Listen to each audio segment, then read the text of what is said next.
لا تنسوا الإعجاب بالفيديو والاشتراك بالقناة وتفعيل الجرس. هل السحر الأسود السبب؟ وفاة الابنة الثالثة للدكتور كريم علي، وكشف تفاصيل ما حدث لأول مرة للطفل والأب. هل يوجد سحر أسود في الأمر؟ هل بالفعل هنالك سحر أو عمل ما تسبب في ذلك الوفاة الثالثة؟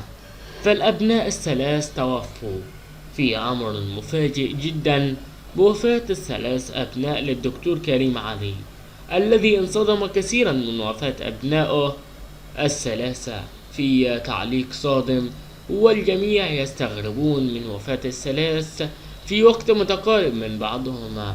مواقف أثارت تساؤلات كبيرة في الوسط،